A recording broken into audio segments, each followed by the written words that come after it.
Alors on en a parlé sur la chaîne Tesla Tip parce que ça concernait directement Tesla du coup.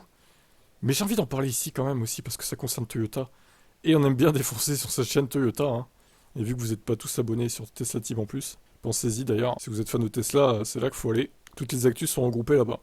Et au final, je me dis qu'on arrive bien à survivre hein, sur les news Tesla sur cette chaîne. C'était un peu difficile au début, mais là ça va en vrai. Comme quoi, il n'y a pas que Tesla dans les VE. Donc on rappelle que le modèle Y a été annoncé comme étant le véhicule le plus vendu en 2023. Devant la Corolla.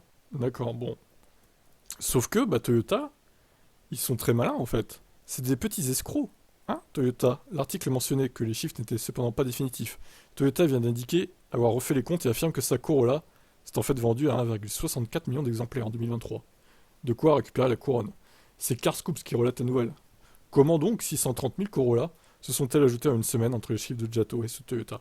Tout simplement parce que des Corolla, il y en a beaucoup des différentes. Et je trouve ça abusé. Ils ont même pris en compte les Corolla Cross, qui n'ont rien à voir avec la vraie Corolla. Celle-là, quoi. Ça, c'est la vraie Corolla, d'accord? C'est pas les SUV de merde, là. Qui sont moches, en plus. Celle-là, elle est pas trop moche, ça va, elle est sympa. Mais les SUV Corolla Cross, c'est dégueulasse. Ça n'a rien à voir avec cette petite compacte, là. C'est des agissements honteux de la part de Toyota. Oui, ou une Peugeot i308, qu'elle soit break ou compacte, à la limite, bon. Qui prennent en compte les deux variantes, ça me dérange moins. C'est juste une version allongée de la berline, finalement, le break. Mais le Corolla Cross, il est tellement différent de la Corolla, ça n'a aucun sens, quoi, en fait. On peut pas comparer les deux. Bref, beaucoup de modèles et de carrosseries très différentes qui ont pour point commun de partager une plateforme, et le nom Corolla permettant à Toyota de les rassembler dans une même ligne de son tableau Excel des ventes. Alors ok, le modèle Y a fait son 1,64 million tout seul comme un grand. Si on voulait même pousser un peu le bouchon, on inclurait le modèle 3 qui reprend la même plateforme. Alors, là par contre, il se plante dans les chiffres. Le modèle Y a fait 1,24, je crois pas 1,64. Il se mélange. 1,23 même. 1,64 c'est la Corolla maintenant quoi.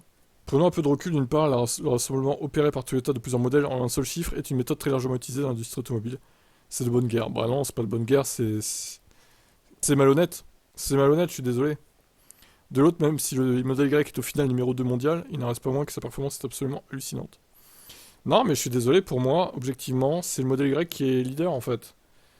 Ça, c'est des magouilles de mauvais perdants, Toyota en fait. C'est des magouilles de mauvais perdants. Alors, les pro Toyota qui me suivent vont sûrement se délecter que la Toyota Corolla passe devant le modèle Y, anti-Tesla qui sont, mais c'est malhonnête. Je suis désolé, c'est vraiment. C'est pas fair play en plus. C'est une manipulation des chiffres, clairement. Vous pouvez m'indiquer hein, qu'est-ce qu'il y a de similaire entre ces deux véhicules en fait? Moi, j'arrive, même la calandre, l'arrière n'est pas pareil en fait.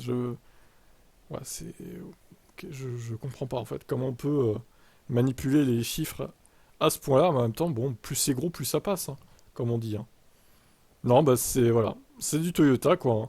Après, on s'étonne que je les déteste, mais ils font tout pour que je les déteste en vrai. Quel est votre avis là-dessus? Est-ce que c'est mérité que la Toyota Corolla soit première en 2023? Ciao.